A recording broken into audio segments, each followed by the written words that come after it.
بسم الله الرحمن الرحيم. ها نحن اليوم في السادس عشر من شهر رمضان المبارك 1446 الموافق السادس عشر من مارس 2025. نقوم بمرحلة الإعداد والتجهيز لتوزيع وجبات إفطار الصائم، والتي أتت بتمويل كريم من جمعية وقف الأيتام، فجزاهم الله خير وأحسن الله إليهم، وكتب الله هذا الإفطار في ميزان حسناتهم.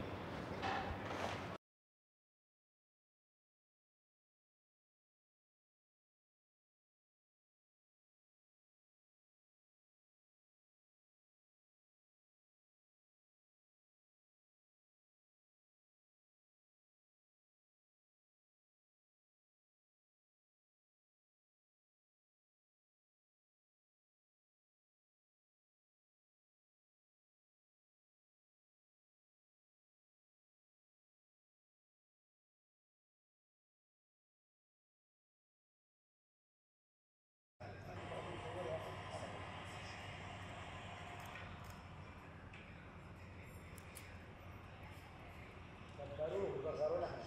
تخيل انت الان لما تيجي يعني دائما بتشوف امريكا بتصفت في بلدك شوف الان اصحاب المحلات المتضررات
بسم الله الرحمن الرحيم. ها نحن اليوم في السادس عشر من شهر رمضان المبارك 1446 الموافق السادس عشر من مارس 2025. نقوم بمرحلة توزيع وجبات إفطار الصائم، والتي أتت بتمويل كريم من جمعية وقف الأيتام، فجزاهم الله خير وأحسن الله إليهم، وكتب الله هذا الإفطار في ميزان حسناتهم.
السلام عليكم. تفضلوا، هذه الوجبات مقدمة لكم من جمعية وقف أيتام. السلام عليكم. كيف حالك أمه؟ تفضلي، هذه الوجبات مقدمة لكم من جمعية وقف أيتام. الله يحفظك.